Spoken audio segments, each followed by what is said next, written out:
नमस्कार दोस्तों, मेरा नाम है प्रदीप चौहान। बात समझनी है तो पूरी सुननी होगी। और बात यह है कि दोस्तों, जो राहुल गांधी ने कवायद शुरू की है 1 डेढ़ महीना पहले, वो दरअसल अब निशाने पर लगती नजर आ रही है। राहुल गांधी ने जो कवायद शुरू की थी वो थी कांग्रेस को मजबूत करने की, कांग्रेस का संगठन मजबूत करने की। इनफैक्ट तो संगठन मजबूत करना ये नहीं था कि सिर्फ पार्टी को मजबूत करना या पार्टी के पद भरने हैं, बल्कि संगठन मजबूती का मतलब ये होता है कि जो सामने पार्टी है जिससे आपको मुकाबला करना है या पार्टियां हैं, उनकी ज़मीन में भी थोड़ी सी हलचल पैदा हो। और वो हलचल पैदा होती दिख रही है। हालांकि अभी तो राहुल गांधी का 10% भी काम पूरा नहीं हुआ है। अब वो हलचल क्या है? वो हलचल ये है कि नेताओं से लेके, इंडिया अलायंस के सहयोगियों से लेके, बीजेपी से लेके आम आदमी तक एक कांग्रेस को लेकर कौतूहल पैदा हो गया है। कांग्रेस को लेकर बातचीत हो रही है। कांग्रेस अब रोज़ाना बातचीत के उसमें आ रही है, चाहे चाय की ठेड़ी पे हो, चाहे नाई की दुकान पे हो, कांग्रेस चर्चा का विषय है। अब राहुल गांधी ने एक कवायद शुरू की, प्रदेश अध्यक्ष बदल दिए, अपने सहयोगियों की नाराज़गी की परवाह किए बगैर संगठन पे काम करना शुरू कर दिया। जवाबदेही फिक्स कर दी। जवाबदेही फिक्स करने के साथ साथ एक जिम्मेदारी दी गई है। और खुलेआम, सबसे बड़ी बात, खुलेआम जिस दिन से राहुल गांधी ने एक्सेप्ट किया है कि कांग्रेस में बीजेपी के स्लीपर सेल हैं और उन्हें निकाला जाएगा, सबसे बड़ी हलचल उस दिन से आई हुई है। अब वो हलचल बीजेपी में, क्षेत्रीय पार्टियों में, विद इन कांग्रेस, तीनों जगह है। मैं आपको इस चीज़ के 2-3 बार बता चुका हूं कि किस तरह से बीजेपी को ये बड़ी मुसीबत हो गई है कि अगर कांग्रेस ने छंटनी कर दी और जिस एजेंडे के ज़रिए धीरे धीरे, वो कहते हैं ना, मीठा जहर दिया जा रहा था कांग्रेस को पिछले 11 साल से, धीरे धीरे उन स्लीपर सेल के ज़रिए कांग्रेस में मीठा जहर दिया जा रहा था ताकि पार्टी दिन ब दिन कमज़ोर होती जाए। लेकिन राहुल गांधी ने 2 साल पहले, 3 साल पहले कुछ ऐसा किया जिसने लोकसभा चुनाव में कांग्रेस को 99 पर पहुंचा दिया। वो पहली वार्निंग थी बीजेपी के लिए। अब बीजेपी को दिक्कत ये हो गई कि अब स्लीपर सेल अगर हट गए तो क्या करें। इसलिए अब वैसे पता नहीं लगेगा आपको बीजेपी क्या कर रही, क्या नहीं कर रही, लेकिन बीजेपी अब बड़े सिस्टमेटिक तरीके से क्या कर रही है कि जो राहुल गांधी के खास लेफ्टिनेंट्स हैं और राहुल गांधी या कांग्रेस के जो खास इलाके हैं जहां कांग्रेस को उम्मीदें हैं, उनको निशाना बनाने की कोशिश कर रही है। अब आपको मालूम है कि कांग्रेस को जो पॉजिटिव साइन आने की उम्मीद जहां से शुरुआत है वो केरल से है कि वहां से शुरुआत होगी। और हर पार्टी के लिए होता है क्या कि एक जीत चाहिए होती है, एक जीत मिल जाए पार्टी में जोश आ जाता है, फिर एक पॉजिटिव साइन आने शुरू हो जाते हैं। तो केरल से कांग्रेस को बहुत उम्मीदें हैं। तो केरल को लेकर आपको मालूम है, केरल में इस वक्त कांग्रेस के अगर किसी राज्य में सबसे बड़े बड़े नेता अगर माने जाए किसी एक राज्य में, तो सबसे ज़्यादा इस वक्त केरल में है। तो केरल में लेफ्ट की सरकार है और एंटी इनकम्बेंसी बहुत ज़्यादा है। तो बीजेपी को लगा कि केरल में कांग्रेस सीधे सीधे हाथ जो है वो बाजी मार जाएगी, तो बीजेपी ने भी हाथ मारने शुरू कर दिए। तो बीजेपी ने पूर्व केंद्रीय मंत्री चंद्रशेखर को अब वहाँ का अध्यक्ष बना दिया केरल का। वही चंद्रशेखर जिनको शशि थरूर ने हराया था, वही चंद्रशेखर जिनका पैसा रिपब्लिक चैनल में लगा बताया जाता है, वही चंद्रशेखर जो एंटी जो है कांग्रेस और एंटी गांधी परिवार खूब लिखते बोलते हैं, उन्हें केरल की जिम्मेदारी दी गई है बाकायदा। पहला निशानी बीजेपी की फ्रस्ट्रेशन की यही है कि जब आप इतने बड़े दाव को खेल जाते हैं उस जगह पर जहां कांग्रेस का गढ़ है, तो वहीं से अब पता लगता है कि आपके अंदर कैसी खलबली मच गई है। वरना केरल को अभी तक क्यों बीजेपी इतना सीरियसली नहीं ले रही थी, या कोई ऐसा बड़ा नाम क्यों नहीं दिया था। लेकिन जैसे ही कांग्रेस ने संगठनात्मक बदलाव शुरू किया, बीजेपी के कान खड़े हो गए और बीजेपी ने तुरंत हर छेद को बंद करने की कोशिश कर दी। दूसरा, राहुल गांधी का जो बहुत कुछ दांव पर है, वो इसलिए कि राहुल गांधी को लगता है कुछ कांग्रेस के पास ऐसे चेहरे हैं जिन पे वो भरोसा कर सकते हैं। उनमें से कुछ चेहरों को उन्होंने मैदान में उतारा, कुछ चेहरों पर बहुत जिम्मेदारियां दी। उन्हीं चेहरों में से एक चेहरा है DK शिव कुमार, कर्नाटक के उप मुख्यमंत्री।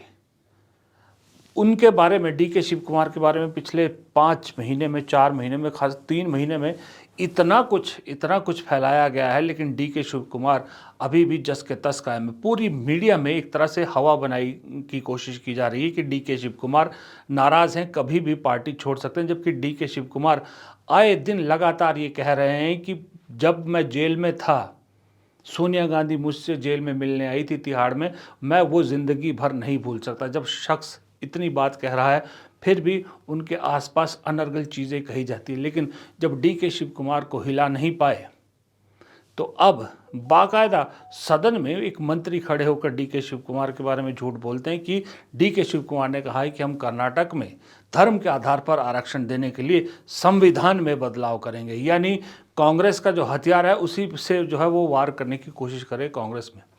तो डी के शिव कुमार ने इसका खंडन किया है, कड़ा विरोध किया है और बीजेपी को मुंह तोड़ जवाब भी दिया है। A sensible senior politician, then Mr. Nadda. I've been in the assembly last 36 years. I have a basic common sense. I have not said that there will be any. I have said casually there will be so many changes after various judgments. Whatever reservation has been given as per the quota of the backward class has been given. I have not said that we are going to change the constitution or not that. Whatever they are quoting is wrong. They are miscarrying it. I am categorically telling that we are a national party. We know what is the constitution, how constitution is built. It is our party. We have brought the constitution to this country, and they are misguiding. I will take a breach of privilege on this. I will fight out a case. They are misquoting me. ये दो incidents मैंने बताया कि BJP के अंदर जो खलबली much गई है, वरना कहते तो ये था कि कांग्रेस तो खत्म है, कांग्रेस तो इतिहास हो जाएगी। जब इतिहास हो जाएगी तो फिर कांग्रेस को लेकर इतनी बेचैनी क्यों है, राहुल गांधी को लेकर इतनी बेचैनी क्यों होती है, प्रियंका सोनिया गांधी को लेकर इतनी बेचैनी क्यों होती है। यही बता देता है कि बीजेपी के अंदर दरअसल कितना खौफ है इस वक्त कांग्रेस का। दूसरी तरफ अब रही बात, कांग्रेस ने जो एक तरह से पूरा मोर्चा खोल दिया है क्षेत्रीय दलों के खिलाफ भी, उन क्षेत्रीय दलों के जिन्होंने कांग्रेस की ज़मीन हड़पा रखी है, उनसे वापस लेने के लिए, वो चाहे अरविंद केजरीवाल हो, चाहे आरजेडी हो, चाहे अखिलेश हो, चाहे ममता हो, सबके लिए अब राहुल गांधी ने या कांग्रेस ने एक ही पैरामीटर सेट किया है कि भाई हम तो अपने आप को खड़ा करेंगे। अब इस खड़ा करने में अगर आपका नुकसान होता है तो ये हमारी जिम्मेदारी नहीं है। अब बहुत हो गया कांग्रेस वो घर की दादी बन के जो कोई सबको बांट बांट के खुद भूखी रहे। अब नहीं दादी का रोल होगा, अब पहले खुद को खड़ा करेंगे, उसके बाद आप लोग अपना अपना देख लीजिए। अब इस सिलसिले में राहुल गांधी ने एक, आपने देखा होगा, एक जातीय समीकरण के अलावा एक राहुल गांधी का फोकस है, वो फोकस है कि पार्टी को वो युवा चेहरा देना चाहते हैं, पार्टी के साथ युवाओं को जोड़ना चाहते हैं। जो कांग्रेस बदलने की जो कोशिश कर रहे हैं, जो पुरानी कांग्रेस, जो एक बुजुर्ग कांग्रेस के तौर पर देखी जा रही थी, उसको युवा कांग्रेस बनाना चाहते हैं ताकि देश के युवा पार्टी के साथ जोड़ सकें।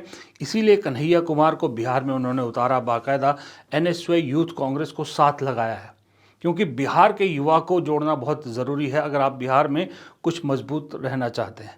तो वो युवाओं के बीच में जो एक पैठ बनाने की राहुल गांधी कोशिश करते हैं, आए दिन आप देखते हैं राहुल गांधी के वीडियोज़ आते हैं, कभी किन्हीं युवाओं के साथ मिलते हैं, कभी हर वर्ग के युवाओं से मिलते हैं। वो पैठ बनाने की कोशिश भी कामयाब होती नज़र आ रही है। आज दिल्ली में इंडिया गठबंधन की पार्टियों के युवा जो है और जो छात्र संगठन है, उनका एक मार्च था। उस मार्च में राहुल गांधी शामिल होते हैं। अब सोचिए, राहुल गांधी जैसा बड़े स्तर का नेता, लीडर ऑफ अपोजिशन और विपक्ष का सबसे बड़ा नेता, वो छात्रों के जो मार्च में उसमें शामिल होते हैं और वहाँ पर अपनी बात भी कहते हैं कि किस तरह से इस देश के भविष्य के साथ जानबूझ के बड़े सिस्टमेटिक तरीके से खिलवाड़ किया जा रहा है। नमस्कार, मैं आप सबका यहाँ बहुत बहुत स्वागत करता हूँ। जो इंडिया गठबंधन के सारे स्टूडेंट्स ऑर्गेनाइजेशन है, आपका मैं यहां स्वागत करता हूं। नमस्कार। मूड कैसा है आपका? अच्छा है। देखिए, एक संगठन हिंदुस्तान का जो भविष्य है, हिंदुस्तान का जो फ्यूचर है, हिंदुस्तान का एजुकेशन सिस्टम है, उसको खत्म करने में लगा है। उस इंस्टीट्यूशन, उस संगठन का नाम आरएसएस है।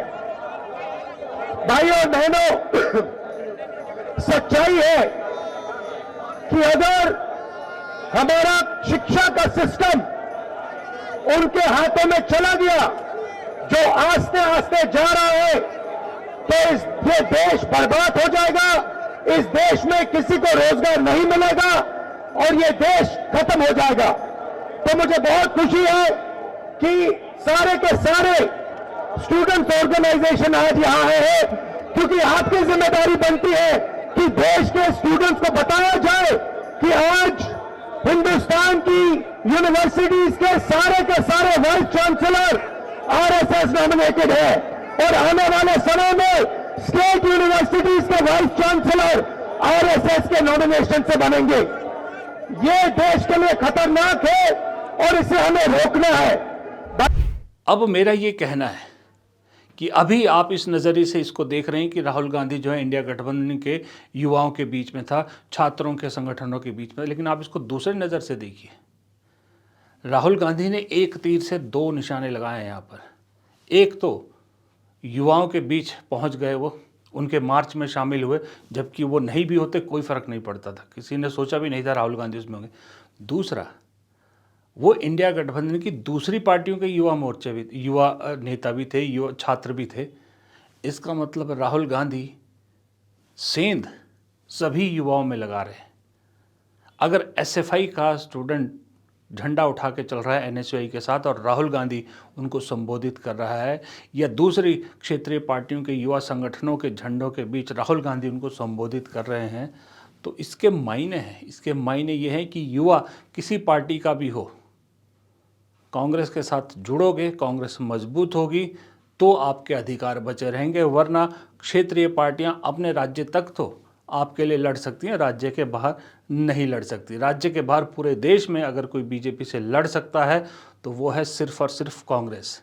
और ये बात एक बार युवाओं की समझ में आ गई तो फिर आप 2029 का अलग ही नज़ारा दिखोगे, क्योंकि ये जो राहुल गांधी का छात्रों के बीच जाना है, ये मैं बोलता हूँ इसका असर आपको विधानसभा चुनाव में नहीं दिखेगा। शायद ये जितने छात्र संगठन से जुड़े लोग थे, बच्चे थे, नौजवान थे, ये सब जब विधानसभा चुनाव की बात आएगी तो अपनी अपनी जो पेरेंटल पार्टीज़ है उनके साथ खड़े नज़र आएंगे। लेकिन जब बात आएगी लोकसभा चुनाव की, तब ये युवा कांग्रेस को चूज़ करेंगे अपनी रीजनल पार्टीज़ के ऊपर, क्योंकि राहुल गांधी ये मैसेज देने में धीरे धीरे कामयाब हो रहे हैं कि बीजेपी से मुकाबला सिर्फ और सिर्फ कांग्रेस कर सकती है। तो ये बीजेपी और क्षेत्रीय दलों के कहानी मैंने आपको बताई कि कैसे राहुल गांधी का तीर निशाने पर लग रहा है। उसके अलावा आम जनता में भी कौतूहल जो है वो कांग्रेस में बदलाव को लेकर बहुत है। लोग बात कर रहे हैं, बहुत से लोग ये कहते हैं कि ये बहुत पहले होना चाहिए था, हो रहा है, अच्छा हो रहा है, कांग्रेस मजबूत होगी, विपक्ष मजबूत होगा, विपक्ष मजबूत होगा तो देश में लोकतंत्र बचा रहेगा, ये बेलगामी जो सरकार चल रही है इस पर कुछ कंट्रोल मिलेगा। तो लोग अब कांग्रेस को कैसे जो है वो जुड़ते हैं, कांग्रेस के साथ कैसे लगातार उस पर एक्टिविटी पे नज़र रख रहे हैं। इसका एक उदाहरण है, कल मुझे एक मैसेज आया था, कोई प्रयागराज से, उत्तर प्रदेश से संजय कुमार पाल है, प्रयागराज उत्तर प्रदेश संजय पाल। तो इन्होंने मैसेज तो लंबा भेजा, लेकिन इनके जो है वो एक चीज़ बताता हूँ मैं आपको, एक जो इनके मैसेज की एक असल कहानी। इन्होंने कहा कि कांग्रेस पार्टी को चाहिए कि जो छोटी जातियां हैं जैसे पटवा पाल, नई लोहार, कोहार, धारीकर, इसके भी ज़िला अध्यक्ष या प्रदेश अध्यक्ष बनाए। पाल एक बहुत बड़ी जनसंख्या वाला समाज है, पाल समाज, जो मौर्य पटेल यादव के समक्ष आता है, उसके बारे में भी सोचना चाहिए। पाल समाज एक मजबूत नेतृत्व ढूंढ रहा है, अगर कांग्रेस एक मजबूत नेतृत्व दे तो पाल समाज उसके साथ आ सकता है। ये खुद भी पाल है। तो मेरा कहने का मतलब, मैंने ये मैसेज इसलिए सुनाया संजय कुमार जी का कि लोग कितना माइन्यूटली कांग्रेस को ऑब्जर्व करें, कितना माइन्यूटली कांग्रेस के अंदर हो रहे बदलाव को देख रहे हैं। अगर कांग्रेस का जुड़ा कोई पदाधिकारी ये मेरा वीडियो देख रहा है तो ये जो संजय पाल का मैसेज मैंने पहुंचाया है, ये आप अपनी हाईकमान तक ज़रूर पहुंचाइएगा। बहुत से लोग, मुझे मालूम है, कांग्रेस के अंदर हमारे वीडियोस देखते हैं और उसका इम्पैक्ट दिखता भी है।